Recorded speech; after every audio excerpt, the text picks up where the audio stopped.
Donc, Matthieu 1,23, la Vierge sera enceinte, elle mettra au monde un fils, on l'appellera Emmanuel, ce qui signifie Dieu avec nous. Luc 2,11 nous dit, cette nuit, dans la ville de David, est né pour vous un sauveur.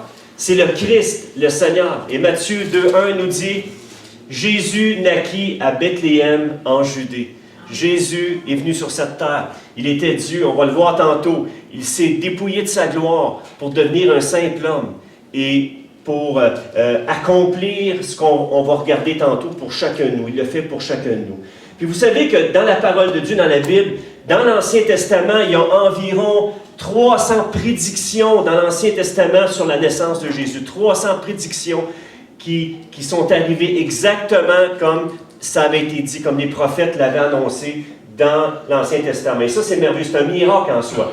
Et ce n'est pas les gens qui ont fait que ça arrive comme c'était marqué. Non, c'est arrivé comme Dieu l'avait prévu, comme Dieu l'avait prédit exactement. Et ça, c'est merveilleux. La naissance de Jésus est un miracle en soi, mais c'est aussi, déjà, ça faisait partie déjà du plan de Dieu pour l'humanité, d'envoyer Jésus sur cette terre, d'envoyer son propre Fils sur cette terre, afin que nous puissions avoir la vie en lui. Amen. Donc, vous savez, aujourd'hui, la plupart des gens ont leur propre définition de Noël, selon leur culture, leur façon de célébrer.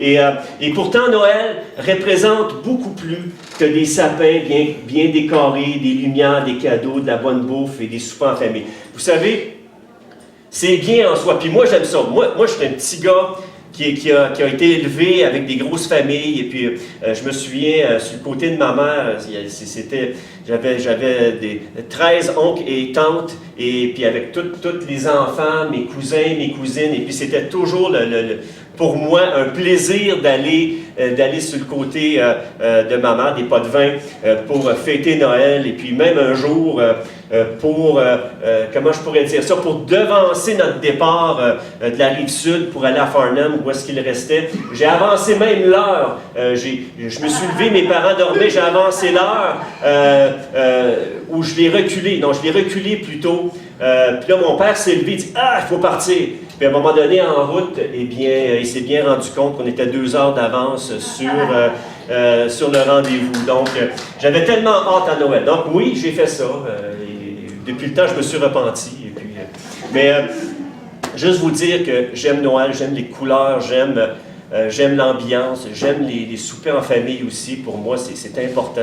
Mais dans mon cœur, et je le sais aujourd'hui, le pourquoi, la chose la plus importante n'est pas là, mais elle est vraiment dans ce que Jésus a pour chacune de nos vies.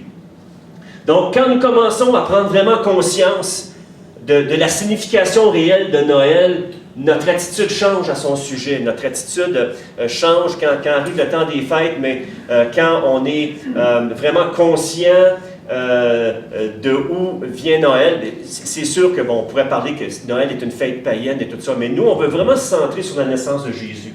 Maintenant. Parce que moi, je me souviens à l'époque, on avait un arbre de Noël avec Jésus dans sa crèche, avec Marie, Joseph à côté, avec les anges, tu sais, dans le bas. Je ne sais pas si c'est pour les plus vieux, vous vous souvenez de ça. Moi, je m'en souviens, là. Et puis, pour moi, j'étais nostalgique en plus. Fait que c'est des choses que quand on l'a mis dans l'entrée, même, on a mis une petite crèche là, que quelqu'un nous a donnée. Et puis, j'aime ça, ça me rappelle, regarde, le Sauveur est venu. Maintenant que je suis conscient du pourquoi Jésus est venu sur cette terre, mais quand je vois une crèche, je dis, wow, regarde, Jésus s'est fait humble. Jésus n'est pas venu en grande pompe. Il est venu au monde dans une étable. Et imaginez, le roi de l'univers est venu au monde dans une petite crèche, dans une mangeoire avec de la paille. Le roi de l'univers s'est fait humble pour chacun de nous. Le pasteur Charles Stanley a écrit « Plutôt que de nous concentrer sur ce qui est visible, de nous épuiser à veiller aux préparatifs, soyons plus sensibles au fait que Noël souligne l'arrivée de Jésus, venu sur cette terre pour nous offrir le pardon de nos fautes et nous donner la vie éternelle pour qu'on soit éternellement avec lui. » Ça, c'est merveilleux. Ça, vous savez comme moi, c'est le but premier. Donc, la plupart d'entre vous, vous le savez, mais c'est bon de se le rappeler. Donc, la naissance de Jésus demeure de loin l'événement majeur de l'histoire de l'humanité. C'est l'événement majeur. c'est la totale, si on pourrait dire. Il y a quelqu'un qui a écrit que le plan d'amour parfait de Dieu pour nous sauver s'est déployé à la naissance de Jésus. Imaginez, en l'absence de sa naissance, il n'y aurait pas eu de crucifixion ni de résurrection sur lequel reposent tous les fondements du christianisme. Et chacun de nous aurait été privé d'un espoir de recevoir personnellement Jésus comme notre Sauveur et notre Maître pour nous reconnecter avec Dieu, pour faire la paix avec Dieu et nous reconnecter avec notre Père Céleste. Donc c'est sûr que je ne suis pas pour l'abandon de toutes nos traditions, mais c'est tellement important de remettre Jésus au centre de nos célébrations. Remettons Jésus au centre de nos célébrations et de nos réjouissances pour redonner à Noël son vrai sens. Est-ce que vous êtes d'accord avec moi? Amen. Qu'est-ce que Noël? Bien, on a fait quand même une introduction. Noël, bien, c'est un mot qui vient du latin, qui est natalis, qui signifie naissance. C'est la fête de la naissance de Jésus pour les chrétiens.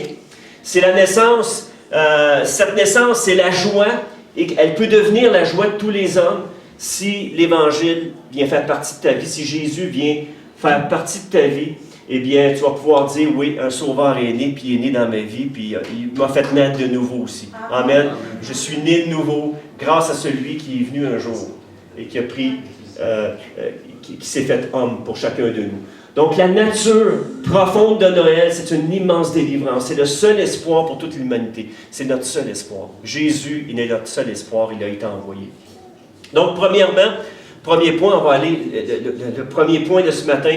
J'ai 2 points bien simples ce matin, puis écoutez, je ne veux pas être long avec vous.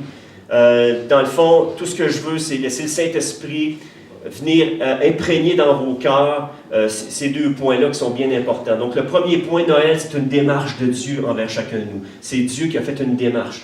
Et puis, juste pour nous aider à mieux saisir le sens de Noël, il faut savoir que ce moment-là de joie a été précédé d'un moment de grande souffrance dans le cœur de Dieu. Et qu'est-ce que je veux dire par là?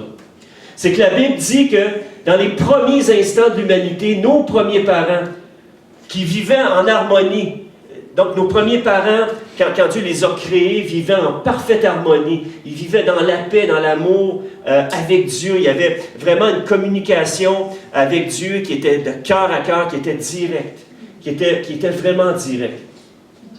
Et il était prévu que ça dure éternellement. Donc, dans le fond, Dieu a créé l'homme pour qu'il puisse vivre éternellement.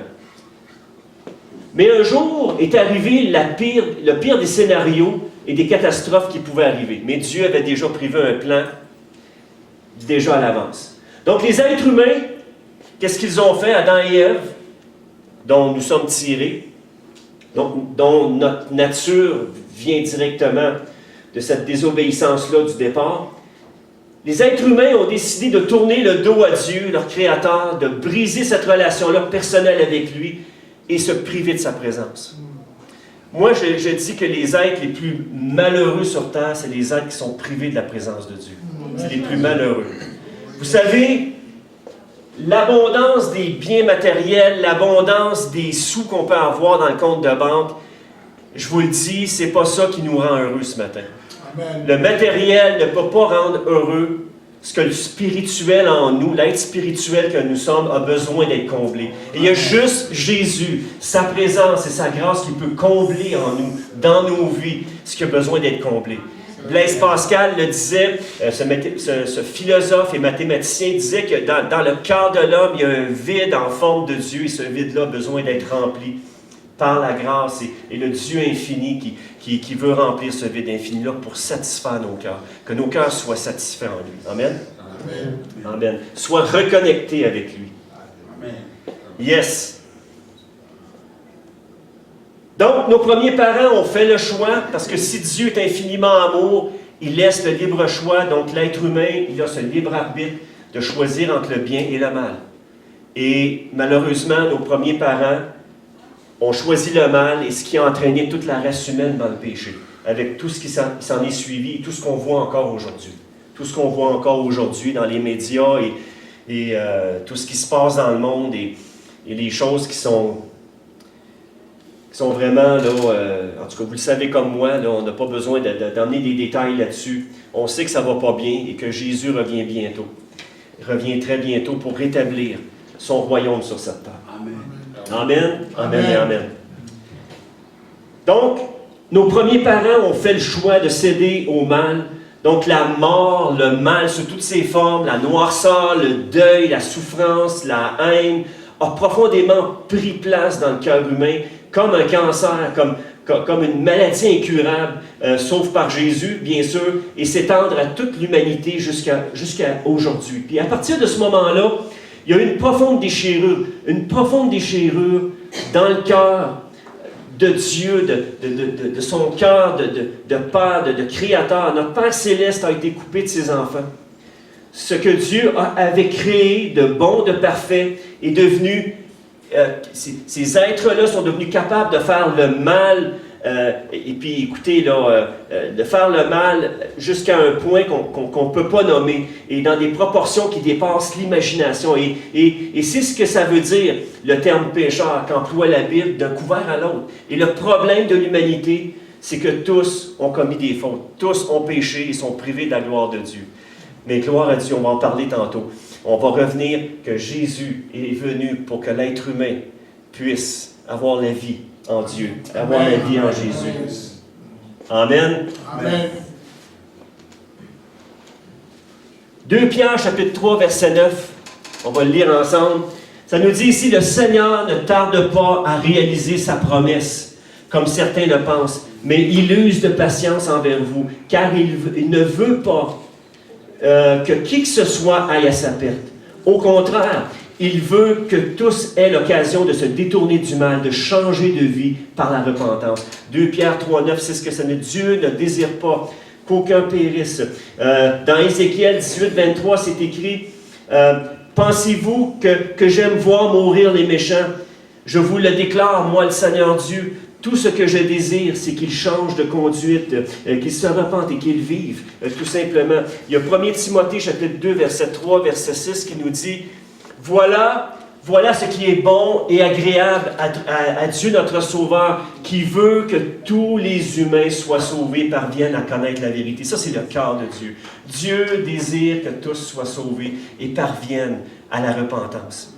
Et deviennent de nouvelles créatures, que chacun soit régénéré par le Saint-Esprit, devienne avec un cœur nouveau, une nouvelle créature en Jésus, tout simplement, au travers de cette repentance en Jésus.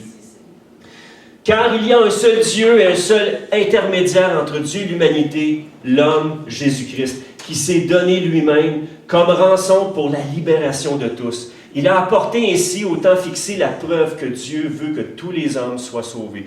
Dieu désire que tous soient sauvés et parviennent à la repentance. Et comme Église, c'est notre mandat d'aller et de faire de toutes les nations des disciples. C'est notre mandat d'approcher et de prier pour les gens afin qu'ils puissent recevoir les messages de l'Évangile. Donc, c'est ça, la super bonne nouvelle, ben, c'est justement ça. Dieu nous aime d'un amour insaisissable. Dis à quelqu'un à côté de toi, Dieu t'aime d'un amour insaisissable, un amour que tu ne peux pas saisir avec tes pensées. Dieu nous aime d'un amour insaisissable. C'est insaisissable son amour. Dieu ne désire vraiment pas que cette séparation-là cause notre ruine. Dieu nous aime d'un amour insaisissable. Dieu ne désire vraiment pas que cette séparation cause notre ruine éternelle et entraîne notre mort et nous condamne à une éternité de frayeur indescriptible. Donc, à cause de son amour, Dieu est venu à notre rencontre. Donc, c'est ça, Dieu, le plan qu'il a établi, c'est de venir à notre rencontre. Il savait que nous ne pouvions pas l'atteindre, ni par nos bonnes œuvres, ni par quoi que ce soit d'autre, que lui descende et nous fasse grâce de nos fautes et de nos péchés. Amen. Au travers de Jésus. On va le voir tantôt. Donc, à cause de son amour, Dieu est venu à notre rencontre. Son plan parfait, annoncé par les prophètes de l'Ancien Testament, a été d'envoyer sur la terre un sauveur, son Fils Jésus, afin de résoudre le problème du mal dans la vie de chaque être humain. Celui qui peut résoudre le mal en nous, c'est Jésus-Christ. Celui qui a dit « tout est accompli sur la croix ». Le tout accompli de Jésus sur la croix devient effectif dans ma vie le jour où je décide, moi, de le laisser prendre toute la place dans mon cœur et dans ma vie. Amen. Amen. La vie, lui qui est la vie, la paix, l'amour, il veut nous permettre de retrouver ce à quoi nous aspirions au fond de nous-mêmes, la vraie vie et un sens à notre existence. Quels sont ceux, vous voulez avoir un vrai sens à votre existence? Amen. Yes. Jésus vous apporte ce vrai sens-là. Jésus a été envoyé, Emmanuel, Dieu avec nous, on l'a vu avec le verset de départ, qui a pris la forme d'un simple homme, d'un bébé. Il s'est abaissé lui-même et s'est rendu vulnérable comme un petit bébé, le Dieu de l'univers. Jésus-Christ, celui qui a tout créé, par sa parole, il est descendu sous la forme d'un bébé, il s'est rendu vulnérable. Et Philippiens 2,6 exprime vraiment cette pensée-là, l'apôtre Paul l'exprime vraiment. Il dit, lui, il est l'égal de Dieu parce qu'il est Dieu depuis toujours. Jésus était Dieu depuis toujours. Il a toujours existé. Amen. Amen. On va faire un petit peu de théologie ce matin. Pourtant, cette égalité, il n'a pas cherché à la garder à tout prix pour lui. Mais tout ce qu'il avait, il l'a laissé. Il a laissé la gloire, il a laissé le trône, il a laissé tout ce qu'il avait et s'est fait serviteur. Il est devenu comme les hommes. Et tous voyaient que c'était bien un homme. Il s'est fait plus petit encore. Il a obéi jusqu'à la mort. Il est mort sur une croix. Vous savez, quand Jésus, dans la dernière étape de sa vie, quand il était dans le jardin de Gethsémani, ça a été sa plus grande épreuve. Il est là et il sait ce qui l'attend à la croix. Vous savez, il n'y a aucun être humain sur cette terre, il n'y a aucun être humain sur cette terre qui n'a souffert comme Jésus a souffert. Et Jésus savait par quelle souffrance il devait passer. Il était dans le jardin. Et il dit, Père, si cette coupe peut s'éloigner de moi, si cette épreuve-là peut s'éloigner de moi, si on peut faire autrement pour sauver l'humanité, que ta volonté soit faite. Il a prié cette prière-là 3 fois. Et puis la 3e fois, il s'est levé. Il s'est rendu à la croix. Savez-vous pourquoi? À cause de son amour pour nous. Amen. Il l'a fait parce qu'il nous aimait d'un amour infini. Je le répète encore ce verset parce que Dieu a tellement aimé le monde qu'il a donné son Fils unique afin que quiconque croit en lui ne périsse pas mais ait la vie éternelle en Jésus-Christ. Celui qui croit en lui n'est pas condamné. Amen. On peut applaudir la grâce de Dieu ce matin. On peut applaudir la grâce de Dieu. Amen. En Jésus, Dieu s'est littéralement mis à notre portée. Dieu, au travers Jésus, s'est littéralement mis à notre portée pour qu'on le voie, qu'on le suive, qu'on soit sauvé par lui d'une mort éternelle en prenant carrément notre place. Celui qui m'a vu a vu le Père, dit Jésus. À un moment donné, les disciples sont avec Jésus, puis il y en a un qui dit « Montre-nous le Père ». Et là, Jésus s'est tourné, il dit « Ben, si tu m'as vu, tu as vu le Père. » Parce que Jésus a la même nature que son Père, la même nature. La même nature. Si tu m'as vu, tu as vu le Père. Si tu as vu mon amour, mais le Père a ce même amour-là aussi. C'est la même nature. On fait la théologie ce matin, mais c'est tellement important de saisir ça. De saisir ce principe-là. Jésus était Dieu. Mais il a pris la forme d'un homme. Dans sa tentation, les tentations qu'il y a eues dans le désert, jamais il n'a utilisé sa puissance. Il s'est simplement soumis à son Père, à l'Esprit qui était sur lui et en lui, pour faire l'œuvre et passer toute, comment je pourrais dire ça, surmonter toute tentation. Convoitise des yeux, convoitise la chair, orgueil de la vie, il les a tous surmontés, tout simplement en obéissance à son Père et par la puissance du Saint-Esprit. Donc, pour nous retrouver, brebis errantes que nous sommes, que nous étions, Isaïe 53 nous dit, 53,6, que nous étions tous errants comme des brebis. Chacun suivait sa propre voie et Dieu a fait retomber sur Jésus le péché de nous tous. Et c'est ce que ça dit dans Isaïe. Ça dit cette parole-là. Donc Jésus a choisi de souffrir, et retenez bien ça, Jésus a choisi de souffrir et de porter sur lui-même le péché de chacun de nous, c'est-à-dire de toute l'humanité. Il est devenu péché à notre place. Jésus s'est de lui-même exposé aux moqueries, à la trahison, il s'est exposé à la torture et finalement il s'est exposé à la mort. Il s'est rendu obéissant jusqu'à la mort de la croix, mais il l'a fait par amour pour nous, parce qu'il t'aimait, parce qu'il nous aimait, parce qu'il vous aimait, parce qu'il les aimait. Amen. Amen. Par sa mort, il a vaincu le péché, un mal qui nous ronge tous. Jésus nous offre encore aujourd'hui une opportunité, la possibilité de retrouver une relation vivante et personnelle avec lui, pardonné de tout péché. Jésus, ce qu'il désire pour ta vie ce matin, c'est que tu t'embarques pas dans une autre religion, mais que tu t'embarques dans une relation personnelle avec lui. Amen. Ce que Jésus désire, c'est pas que tu viennes à l'église pour vivre une religion quelconque ou parce que ta religion ne te satisfait pas, ben tu changes de religion. Là, ce que tu as besoin, c'est de changer de cœur. Ce que tu as besoin, c'est de laisser Christ, Jésus-Christ, vient changer ta vie et de vivre une relation avec toi. C'est ce que tu as besoin de vivre ce matin. De laisser Jésus toucher ton cœur et changer toute ta vie, comme il l'a fait pour moi, comme il l'a fait pour plusieurs d'entre vous ici, que ça a changé du tout au tout. Et après ça, Dieu travaille nos cœurs. Fait de nous une nouvelle créature. Change notre nature pécheresse. Comment je pourrais dire ça? Mets en nous un cœur nouveau. Et une nouvelle nature. Une nature d'enfant de Dieu. Nous sommes des fils et des filles légitimes, adoptés par le Père, aimés par le Père. C'est ce que Dieu, c'est vraiment ces cadeaux-là qu'il nous a fait. Tout simplement par grâce. Nous sommes enfants, fils et filles légitimes de Dieu ce matin. On a accès au Père, au travers ce voile qui a été déchiré, au travers Jésus ce matin. On a accès dans sa présence à tous les jours, à chaque moment, à chaque seconde de notre vie. Nous avons un accès auprès du Père en Jésus-Christ. Ça, c'est merveilleux. Un accès, pas par nos propres œuvres, pas par nous-mêmes, mais par sa grâce. Par sa grâce. Amen. Amen. Par sa grâce seule.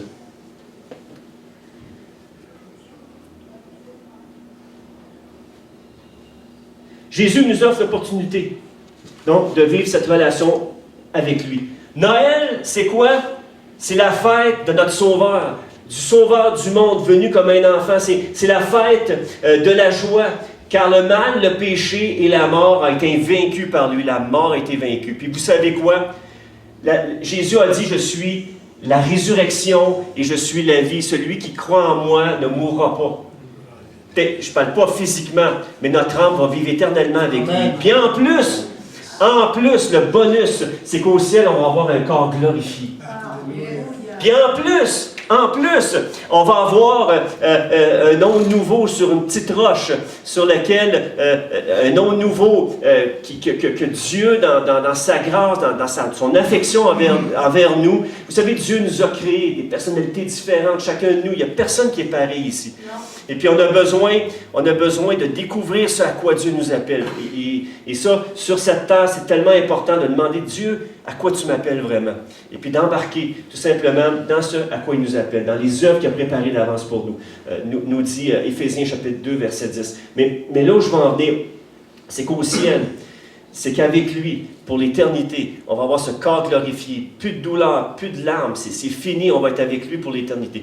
Là, on est dans un corps qui va mourir à un moment donné, et puis si l'enlèvement n'est pas venu avant, et puis on va tous mourir. Mais il y a une promesse qui nous est faite, c'est que le moment où est-ce que mon corps meurt, ben je gradue avec Jésus, vous graduez avec Jésus, vous allez dans sa présence, vous avez ce corps glorifié éternellement. C'est ce que la Bible nous dit. Écoutez, je fais juste vous partager les promesses qu'il est écrit dans la Bible. Et on vit éternellement avec lui. Même Jésus, dans Jean chapitre 14, verset 1, nous dit, « Je m'en vais vous préparer une place. Et je vais venir vous chercher et m'amener avec vous. Vous amener avec moi. » Wow, quelle promesse! Je m'en vais vous préparer une place. Ça veut dire que chacun de vous qui avez Jésus dans votre vie, vous avez déjà une place avec Dieu. Amen. Une demeure céleste qui vous attend. Quelle promesse!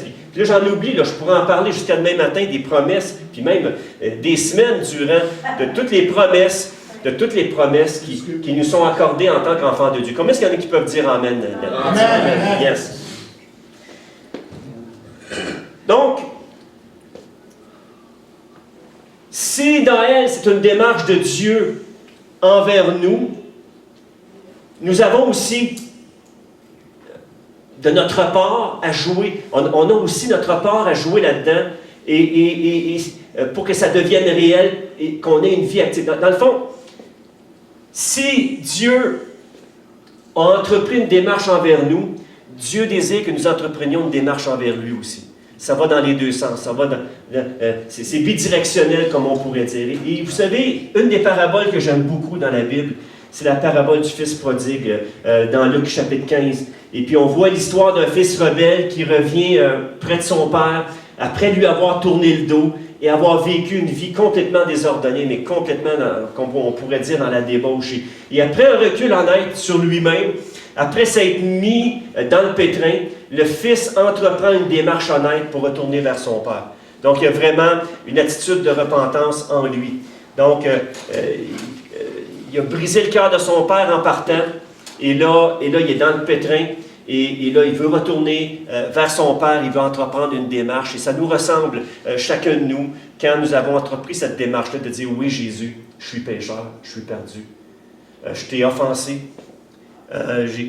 j'ai vraiment attristé ton cœur, puis je te demande pardon pour mes péchés. C'est ça la repentance. C'est pas juste un regret, mais c'est une profonde prise de conscience que j'ai offensé Dieu. Que si je suis séparé, c'est parce que, oui, j'ai offensé Dieu en quelque part. Mais regardez l'histoire du Fils prodigue, c'est merveilleux, parce que toute la grâce de Dieu, elle est déployée au travers de cette histoire du Fils prodigue-là.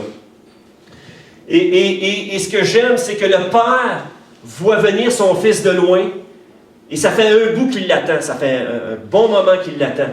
Même s'il a été profondément blessé, même si le Père a profondément été blessé, offensé, même peut-être en colère. Et nous avons tous offensé Dieu en quelque part. La Bible nous dit que tous ont péché, ils sont privés de la gloire de Dieu. Et là, on voit le Père qui accueille son Fils, qui est profondément repentant, à bras ouverts, puis même dans la Bible, ça dit qu'il se met à courir. Et puis, c'était pas coutume pour les gens à cette époque-là, surtout pour un père de famille ou quelqu'un qui est le patriarche de sa famille, de se mettre à courir comme ça. Mais le père a tellement hâte. De loin, il voit le fils qui s'en vient. Il voit son cœur, il voit son attitude. Et c'est ce que Dieu voit exactement dans nos cœurs. Avant que nous l'acceptions, il voit un cœur, il voit notre cœur repentant. Et Dieu court à notre rencontre pour nous pardonner. Et c'est ce qui est arrivé avec le fils prodigue. Il accueille son fils qui est repentant à bras ouverts parce qu'il l'aime infiniment. Il lui accorde son pardon et avec ce profond désir de le rétablir au plus vite comme fils. Et c'est ce que Dieu a fait avec chacun de nous. Wow! Pour moi, c'est ça Noël. Pour moi, c'est vraiment ça Noël. D'un bout à l'autre. De la naissance de Jésus jusqu'à la mort, la résurrection, jusqu'à aujourd'hui, pour moi, Noël prend toute cette signification. C'est par grâce que nous sommes sauvés. Par grâce, nous sommes. C'est pas par nos œuvres, mais par grâce. Tout simplement, Dieu a pardonné nos fautes au travers du sacrifice que Jésus a, le prix que Jésus a payé de lui-même sur la croix. Wow! Wow! Ça me dépasse encore. Donc, dans cette histoire, qu'est-ce qu'on voit? On voit une démarche incontournable qu'une personne doit entreprendre pour que Noël révèle toute sa signification aujourd'hui.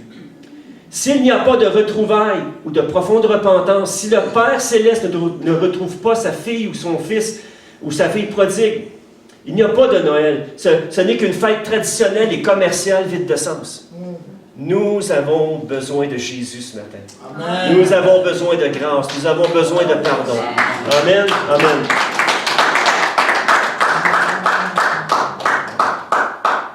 À l'exemple de cette parabole-là du Fils perdu, il faut se laisser éclairer et prendre conscience de la gravité de notre propre situation, si tu n'en as pas pris conscience. Le Fils perdu prend conscience de son état, il est profondément honnête avec lui-même. Et puis il va être honnête avec son Père aussi. Il est souillé de la tête aux pieds, il en est conscient.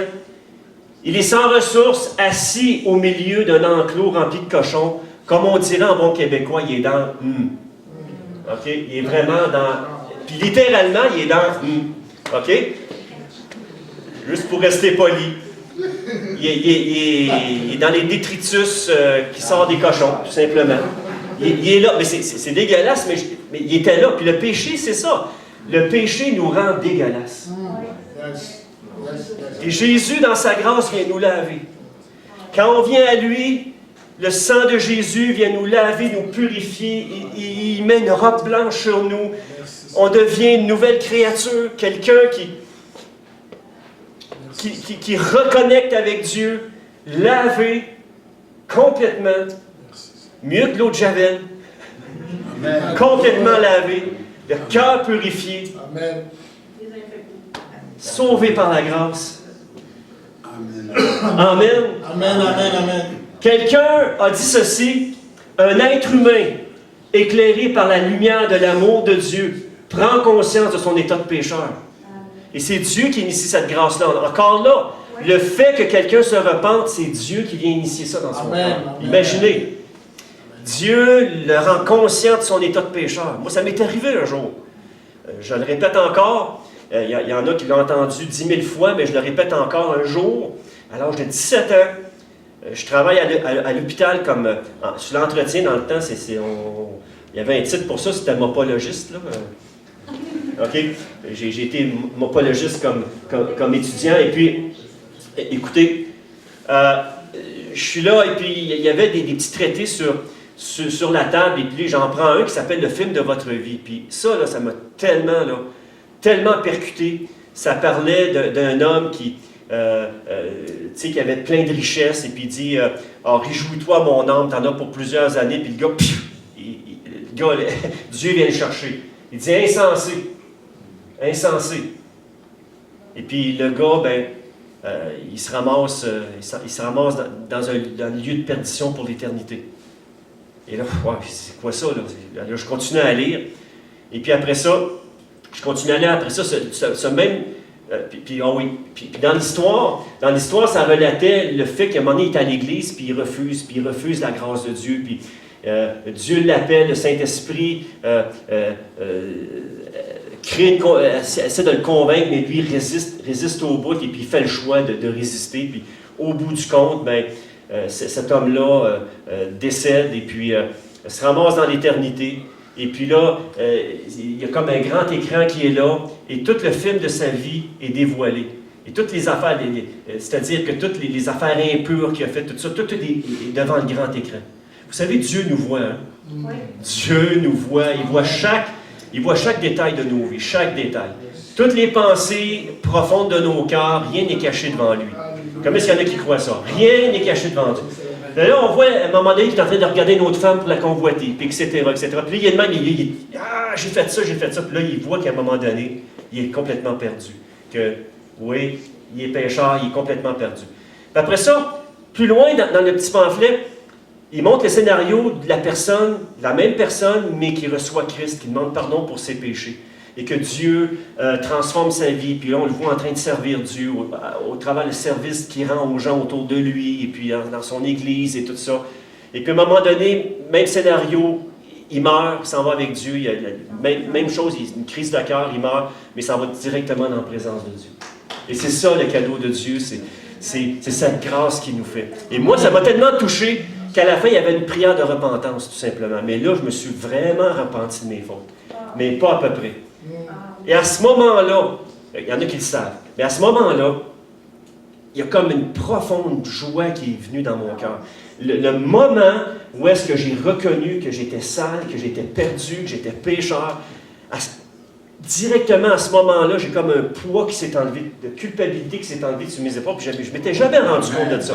Et puis, en plus de ça, il y a comme cette paix qui est venue dans mon cœur pour dire, regarde, je suis là. C'est comme si Jésus se révélait à moi, puis à partir de ce moment-là jusqu'à aujourd'hui, mais je rends grâce à Dieu parce que, wow, merci pour sa grâce. Le fait qu'on soit là en train de se réjouir et de parler de Noël avec son vrai sens ce matin. Amen. Gloire à Dieu.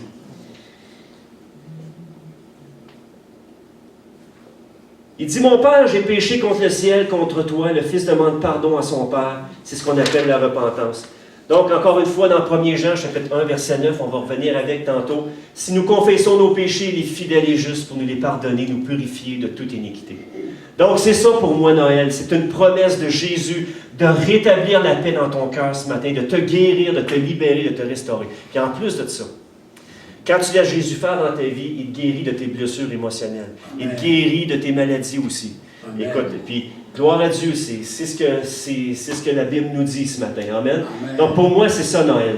Donc Jésus a dit, « L'Esprit du Seigneur est sur moi. » Quand il a commencé son ministère, tout de suite après la tentation, et il m'a consacré pour apporter une bonne nouvelle aux pauvres. Il m'a envoyé pour proclamer la délivrance aux prisonniers et le don de la vue aux aveugles. Et pas juste les aveugles physiques, je dirais la plupart du temps les aveugles spirituels. Seigneur, ouvre les yeux de notre cœur, ouvre nos yeux pour qu'on puisse apprendre à voir les choses comme tu les vois et faire les choses comme tu les fais tout simplement. Est-ce que je peux entendre amen là-dessus? Amen. Aide-nous, Seigneur. Il est venu pour libérer ceux qui se sentent opprimés, ceux qui se sentent coincés à l'intérieur, pour annoncer l'année où le Seigneur manifestera sa faveur. Puis nous sommes toujours dans ces années de grâce. Quand on dit l'année de grâce 2022, ben ça a commencé dès que Jésus est ressuscité d'entre les morts. Cette année de grâce a commencé. Nous sommes dans cette ère de grâce jusqu'à l'enlèvement de l'Église, tout simplement. Et Jésus va revenir. On va chercher son Église avant les tribulations, tout simplement. Donc, soyez encouragés par cette parole-là ce matin. Combien vous êtes encouragés? J'achève, vraiment j'achève. OK. Donc, en reconnaissant ce matin ton état de pécheur, comme fils et fille prodigue, accueille simplement le pardon de Dieu. Laisse le pardon de Dieu s'installer dans ton cœur. Laisse Jésus, par la puissance du Saint-Esprit, venir mettre en toi un cœur nouveau. Laisse Jésus mettre en toi un cœur nouveau. Ce matin, je ne ferai pas d'appel à la repentance. Parce que déjà, le Saint-Esprit est en train de convaincre ton cœur. Fais juste admettre devant lui ce matin, j'ai besoin de toi. Amen. J'ai besoin d'être pardonné. Parce que combien de fois, dans beaucoup d'églises aujourd'hui, c'est coutume, on fait un appel à la repentance. On fait un appel tout simplement pour que les gens acceptent Jésus, mais ils l'acceptent dans leur cœur. Non, la repentance est une œuvre du Saint-Esprit. Quelqu'un qui devient chrétien, c'est une œuvre de la régénération que seul le Saint-Esprit peut opérer. Il n'y a personne qui peut venir à Jésus sans que le Saint-Esprit ne travaille dans le cœur de la personne. Et je prêche cet évangile. Ce matin, Romains 1,16 nous dit l'évangile, c'est la puissance de Dieu pour le salut de quiconque croit. Du juif premièrement, puis après ça de tout être humain qui vit sur cette terre. C'est le Saint-Esprit qui initie en toi ce désir-là, mais surtout de prendre conscience qu'on est pécheur, qu'on a besoin de demander pardon à Dieu pour nos péchés et de faire la paix avec lui. Parce que nous sommes sans cela séparés de lui. C'est ça l'Évangile. C'est ça la bonne nouvelle de l'Évangile. C'est ça pour moi Noël. Pour moi, c'est ça Noël. Donc, c'est l'étape de la repentance, de la coupure avec le péché, avec les mauvaises habitudes et tes manquements. En acceptant d'aller vers Jésus, avec un cœur à l'image du Fils prodigue, tu t'engages à vivre une vie nouvelle avec lui. Et lui s'engage de t'aider à surmonter tes épreuves, à surmonter tes tentations. La Bible nous dit, et c'est l'apôtre Paul qui dit, qu'il n'y a aucune tentation qui est au-delà de nos forces, mais que Dieu va toujours pourvoir un moyen de s'en sortir. Et c'est la grâce, encore la grâce de Dieu qui nous aide. Et combien de fois que j'en ai appelé à Dieu, combien de fois par jour j'en appelle à Dieu pour m'aider. Et que la grâce, elle est effective dans ma vie, que Dieu, par sa grâce, m'aide à avancer avec lui. Amen?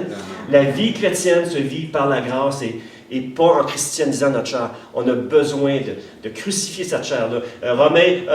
Galates 2,20 nous dit « J'ai été crucifié avec Christ et si je vis, ce n'est plus moi qui vis, c'est Christ qui vit en moi. » Si je vis maintenant dans mon corps de chair, je vis dans la foi du Fils de Dieu, qui m'a aimé et qui s'est livré lui-même pour moi.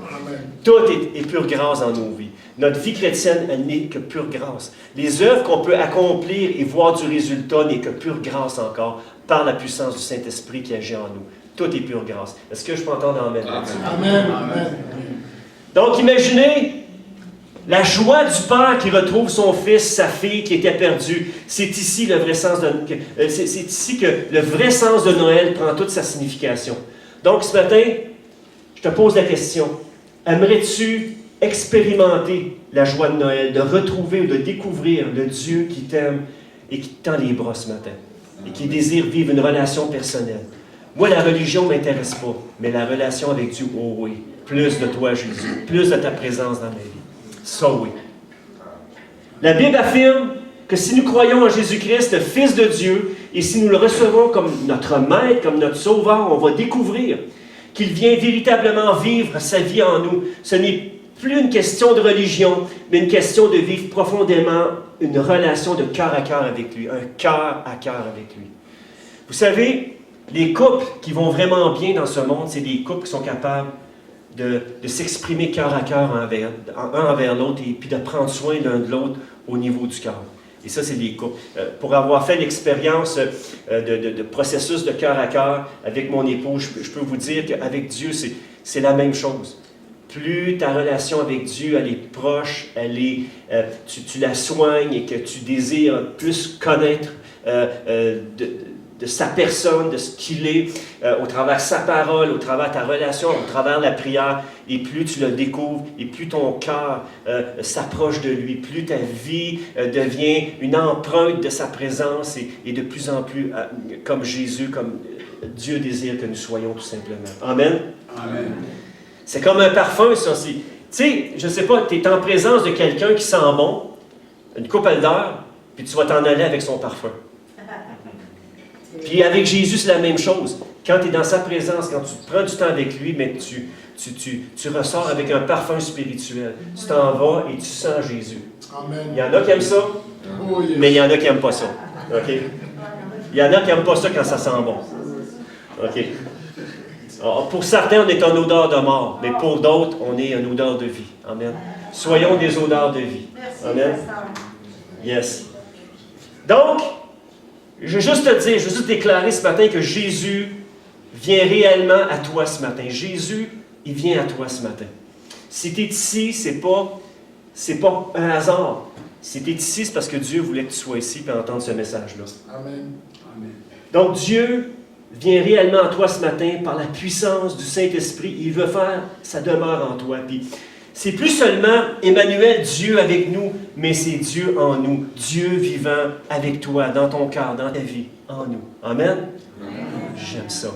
Parce que c'est la vérité. C'est ça l'Évangile. Le vrai sens de Noël ne peut pas être réduit à une simple fête en famille ou entre amis. Malgré c'est merveilleux. J'aime ça. J'aime la dinde. J'aime tout ce qui vient avec. J'aime la sauce, tremper ça dans la sauce. Et passer du temps avec mes petits-enfants, avec mes enfants. Et puis là, on a un gros party qui s'en vient là, dimanche prochain.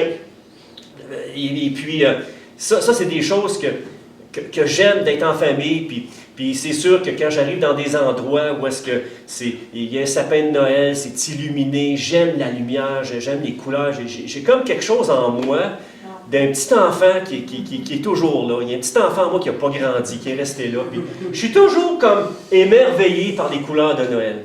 Je suis émerveillé. Je ne sais pas vous autres, là, ce que ça fait dans votre cœur. Mais moi, là, on est tous différents, mais moi, ça vient me chercher. Et puis c'est ça, puis les cadeaux, puis tout ça, j'aime ça. J'aime ça donner des cadeaux, voir la face de mes petits-enfants. C'est ça. Pour moi, c'est quelque chose qui est hyper important. Ça fait partie des valeurs, de nos valeurs aussi, et puis ça fait partie de nos traditions aussi. Puis ça fait du bien d'être en gang, puis de passer du temps en famille.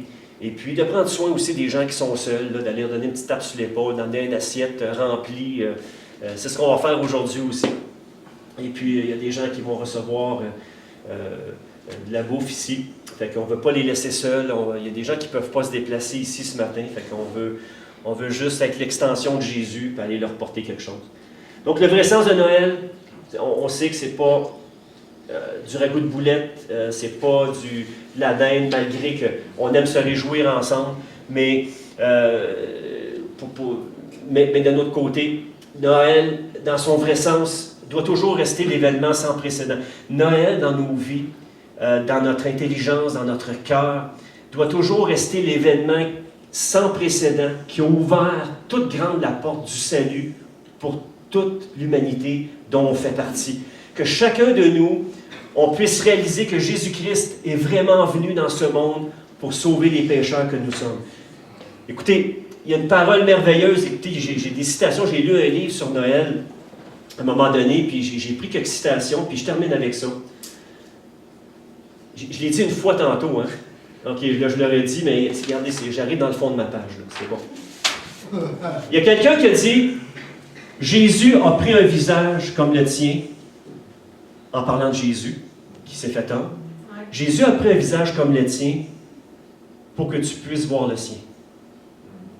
Jésus a pris un visage comme le tien pour que tu puisses voir le sien. Romains 3, 23, on l'a dit tantôt, tous ont péché, on est privé, mais de la gloire de Dieu, mais Dieu, dans sa bonté, nous rend juste à ses yeux, gratuitement par Jésus-Christ qui nous délivre du péché. Yes, ça c'est le cadeau. 1 Jean 1,9, on l'a dit tantôt. 1 Jean 1,9, si nous reconnaissons nos péchés, il est fidèle et juste pour nous les pardonner et nous purifier de tout mal. La Bible dit aussi dans Romains 10, 9 et 10, on va le lire rapidement. Si de ta bouche tu affirmes devant tous que Jésus est le Seigneur, et si tu crois dans ton cœur que Dieu l'a ramené d'entre les morts, tu seras sauvé. C'est par le cœur, en effet, que l'on croit. Et Dieu rend juste celui qui croit. Si tu crois ce matin, si tu reconnais ton état, si tu reconnais que Jésus a porté tes péchés à la croix, puis que tu demandes pardon, il va effacer, tout simplement. Il efface complètement. Il te régénère. Tu deviens une nouvelle créature en lui. Car ça s'est dit, car c'est par le cœur, en effet, que l'on croit. Par le cœur, pas par la tête. On a dit tantôt, il faut que le cœur change. Il faut que le cœur soit changé. Notre cœur de pierre, il faut qu'il soit changé avec un cœur de chair. Et quand tu crois dans ton cœur, c'est là que les choses se passent. C'est vraiment là que Dieu vient agir. Et rend juste celui qui croit. Te rend juste. C'est par la bouche qu'on affirme et Dieu sauve qui fait ainsi. Wow! On pourrait méditer, même emmener toute une étude sur ce verset-là, mais prenez-le tel quel, selon ce que l'Esprit vous touche ce matin. Il y a quelques citations que je veux finir avec ce matin, avant que j'invite, on va prier ensemble, et puis après ça, je vais inviter Claudette pour les annonces. Mais juste avant qu'on termine, j'ai ces petites citations-là que j'aimerais juste, la prochaine diapositive. C'est vraiment bon. Ça dit ici, à la crèche, Dieu nous a aimés, à la croix, il nous a sauvés. Amen. Ensuite, il y en a une autre bonne aussi. C'est pas moi qui les ai inventés. Hein. Celui-là, ça ne vient pas de moi. Quand Jésus-Christ est né, notre espoir est né avec lui. Que mon cœur soit une crèche pour lui, pour Jésus, tout simplement. Quand Jésus-Christ est né, notre espoir est né avec lui. Donc, le plus important aujourd'hui à retenir, c'est de se rappeler la naissance du Sauveur de l'humanité et la mise en place d'un plan de sauvetage de Dieu pour notre salut. C'est dans cette perspective-là que je me permets de vous souhaiter un joyeux Noël rempli de son vrai sens pour votre vie. Amen. Amen. Amen.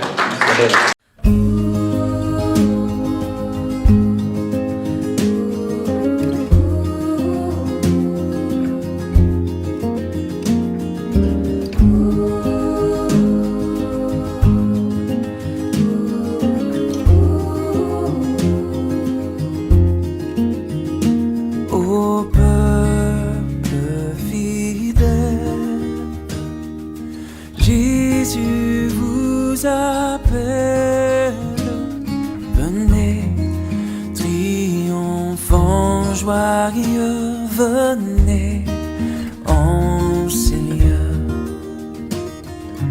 Ô peuple fidèle, venez voir le roi des cieux.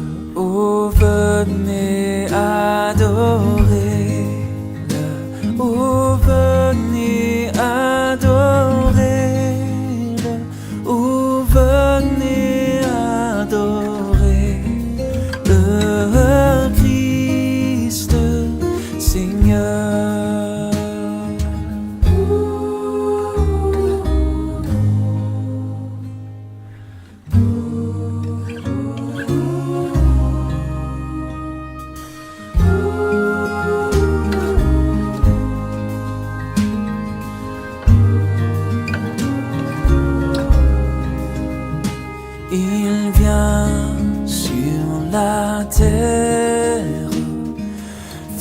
déchire la colère de Dieu, notre Créateur, sauver le pécheur.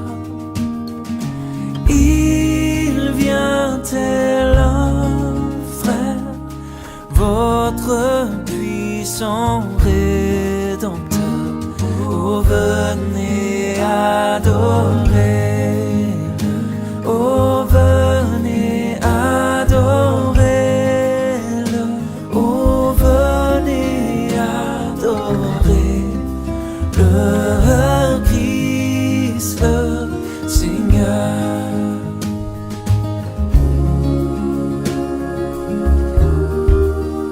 Adorer Christ le Seigneur.